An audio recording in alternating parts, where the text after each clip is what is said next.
But primary purpose is spiritual awakening, to be awakened, an awakened human being.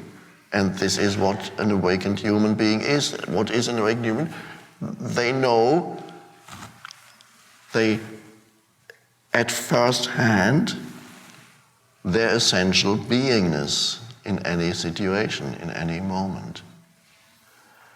This is, so you may not be able to immediately, you will make a difference whether you become a spiritual teacher or not in one way or another, formal or non-formal. Who knows, you may. But the realization when it came to me was not immediately accompanied by an ability to explain anything. I didn't even understand it. I couldn't have explained anything. All I could have said was I was anxious. I've been anxious and fearful and stressed and depressed human being for years, and suddenly I'm peaceful. Why? Don't know. I didn't understand it. So understanding is not the main thing, conceptual understanding. It may come, and there have been and there are realized humans who never arrive at an understanding. There are saints in India who just sit there all day long, never say anything, but you can just feel that they have that deep connectedness with being, and all they do is they look at you. And you can sense there's not just a person looking at me, there is consciousness looking. The unconditioned consciousness is looking through that form. And they're happy just sitting there. And usually in India they are recognized, and so people come, even if they don't say a word, people are still happy sitting with them and being looked at. But in the West, it doesn't seem to work very well.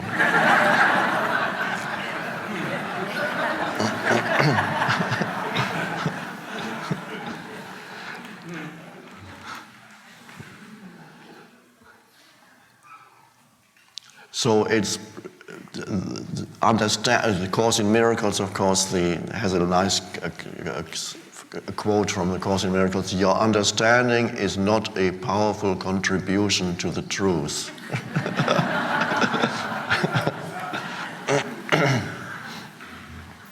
But using concepts and words as pointers can be very helpful, especially in the West. But even in India, it's nowadays appreciated. So to use them as pointers, yes, not as final, not as any kind of truth. All the words that we use here, when I say, what it's like to be you, or when we say, who am I? Yes, we're using words, we're using thoughts, but they are pointing beyond themselves to beyond concepts. So you use concepts, but in order to step beyond concepts. And that perhaps the Buddha he described it as the raft. You use a raft to cross a river. And then when you've crossed the river, you don't carry the raft around with you anymore.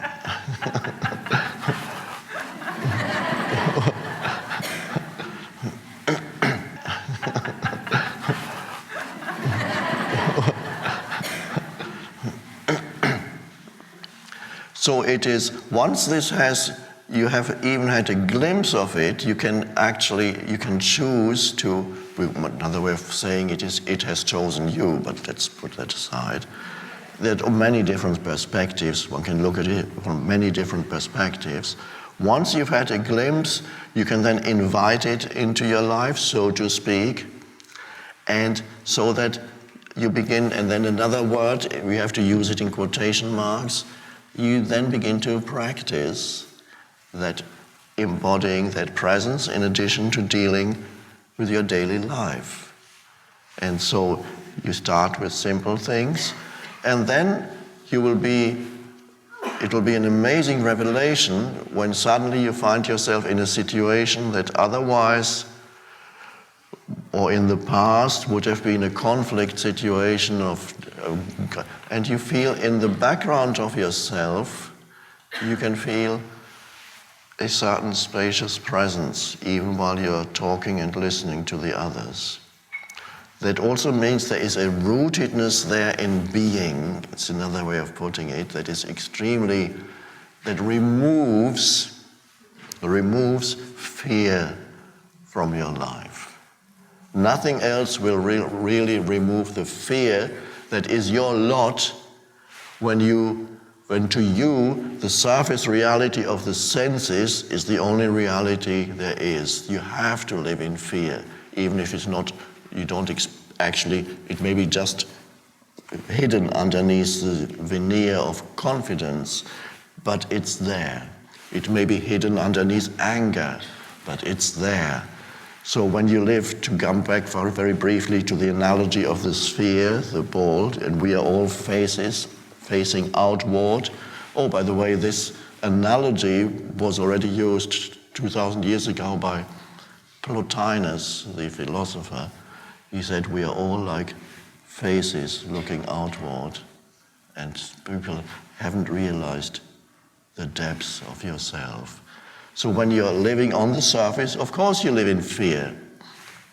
And it's only by going deeper that sensing your essential beingness, then you are rooted, so to speak, you are rooted in being, you are it. Language always creates duality, but that's just how it is. So you are rooted in that being, and then fear is no longer in your life. And fear in its many forms, anxiety, worry, and all those things, fear, so much fear. Freedom from fear is humans are longing for that, and that's the only way. It can be, I'm not saying my way is the only way, but Jesus, another saying by Jesus, I am the way. You might remember that phrase. I am the way and the life and the truth. If you added one little word, then it would make more sense, and perhaps this is how he used it. I am is the way and the life and the truth of who you are. It's through the I am that God is realized, that which is the greater, the vastness with which you are connected in that I am. So these are all profound statements that he made, but been misunderstood, misinterpreted. I am is the way. That's the end of fear, that is then experienced as peace, an alive peace. It came to me spontaneously many years ago, and the mind slowed down considerably, and that is another thing that you will notice as you connect with that. Rather than trying to slow down your mind, give attention to the feeling of yourself, and then the mind will slow down by itself. It calms down. Because the mind, the hyperactivity of the human mind, which is a disease that humanity is suffering from and has suffered from for thousands of years, the hyperactivity of the mind can't stop thinking. I must think about this. The voice that for many people is a torturer in their head that never stops, and often aggressive towards themselves or towards others, and critical continuously, sometimes more towards yourself or towards others, and complaining a lot of the time about your life and your situation and other people and what they're doing, and it goes on and on, 10 years, 20 years, 30 years, and you've become so identified with it, even the question, I want to get rid of my mind, doesn't arise because you have become your mind. And that's a dreadful fate. So the hyperactivity of the human mind is because the mind has become a substitute sense of identity. Rather than having your identity in being, the beingness of you, your identity is in thought. You derive yourself from the activity of thinking. The questioner already says there's a lot of fear involved there, there's a lot of worry involved there that creates the suffering. And that is something that you can tackle. And that is something that needs a more intense presence than an ordinary situation and an ordinary kind of anxiety that many people live with, even if there's nothing in particular that they're anxious about. I believe in psychology it's sometimes called free-floating anxiety. Free-floating anxiety. You're anxious, you don't know why, or you think you know why, but one thing can easily be exchanged for another. If the thing you're anxious about today suddenly gets resolved, tomorrow you'll be anxious about something else. Free-floating anxiety always finds a reason for being anxious, and it's part of the egoic mind. But sometimes there is a reason to be anxious. There is a justified reason to be anxious, in the case of this questioner also. And there, it requires intense presence to see, is it possible for me to let go of the worry, which is the mind working in you, excessive thinking, imagining something that might happen to me, and the imagination of something and thinking yourself into situations where this has already happened, which you cannot deal with because they are not here now, and this is why it cannot be solved because it's an imagined situation. If you were experiencing it here now, it would probably be easier to deal with it than to deal with it as an imagination, an imaginary situation in your mind. So it requires intense presence to step out of that, and that the motivation and the strength to step out of that useless thinking that creates fear is provided by the fear itself. Because the fear itself is so unpleasant to live with that a moment comes perhaps when you say, I can't stand this anymore. I don't want to live with this constant fear and this constant anxiety, even though it might be justified. I don't want this anymore, because that is suffering in the way in which we use the word. And that can dissolve, but you need to have the motivation. You want to be free of it. You can't take it anymore.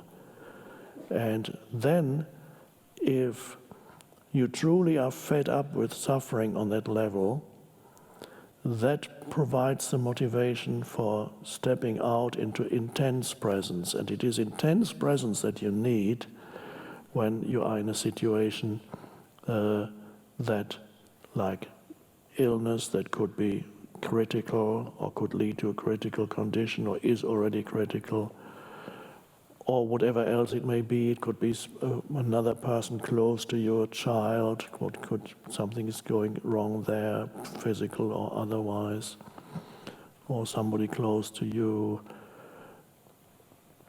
or you lost all your money and wherever in some deal, and then you know, okay, this is the last month that I can pay the mortgage, where am I going to live? What's going to happen to me? Am I going to be homeless? You wake up in the middle of the night seeing yourself as homeless, awful. And then all the other things that are happening to you or could happen to your family if you have a family. You see all these dreadful things happening to you. An intense fear arises. You're nobody anymore. Nobody wants to see you anymore because you have lost your job and your social function. And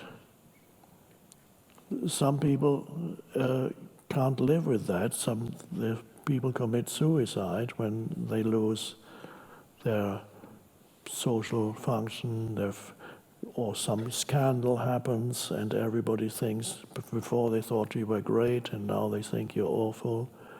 Some scandal to you, in your vicinity. And it's not uncommon for people to commit suicide. But that is potentially an incredible opportunity for stepping out of the mind, because it is the mind that's creating that. So allow the situation such as an illness to force you almost into intense presence, where you don't leave the present moment.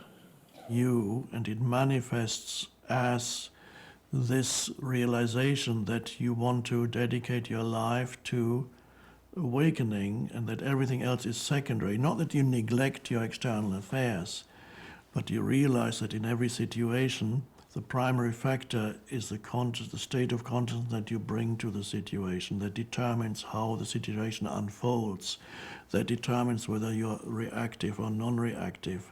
It determines your responses. Everything flows from your state of consciousness. So the dedication is, the primary dedication is that the realization that my purpose in life, my primary purpose is awakening.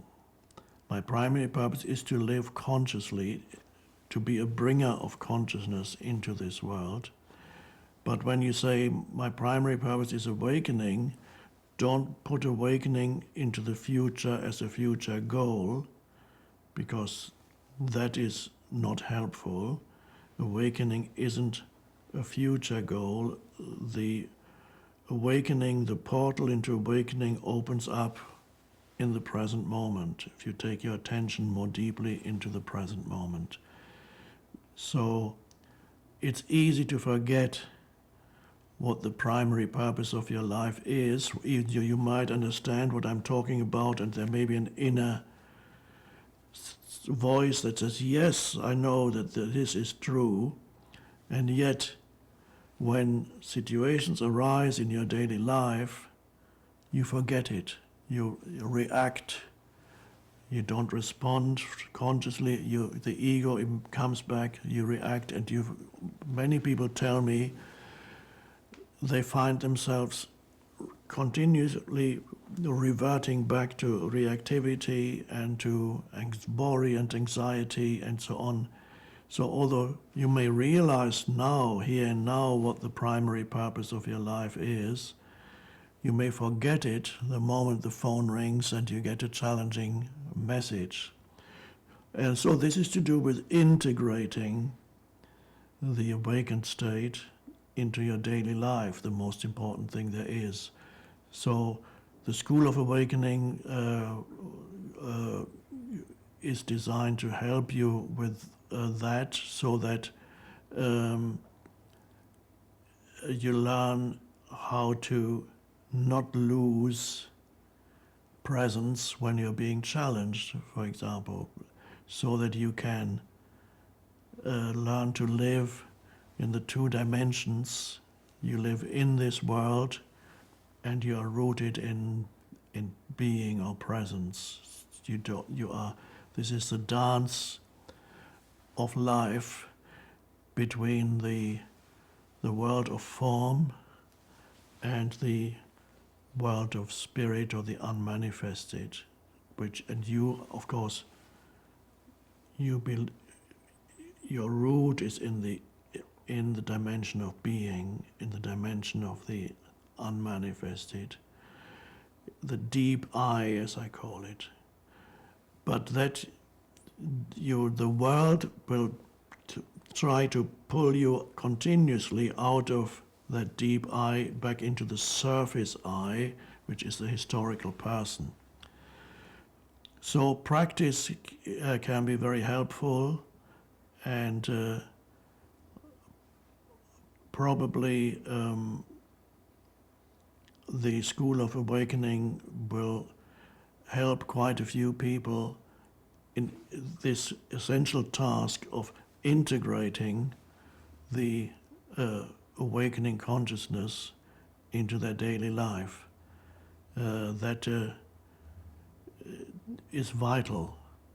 And learning that you don't need to run away from challenges or to find that you believe that you need a more conducive environment for sustaining and integrating spiritual awakening, but realizing that whatever it is that makes up your daily life can become part of your spiritual practice. And really that's what you need to learn. The challenges that arise in daily life, all those things become an essential part of your spiritual practice.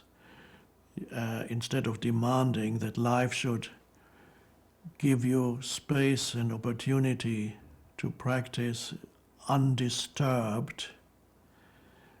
But if you practice undisturbed, it's unlikely that you will go very deep. You might have deep meditations, but the moment you go back into your life, you'll be pulled out again.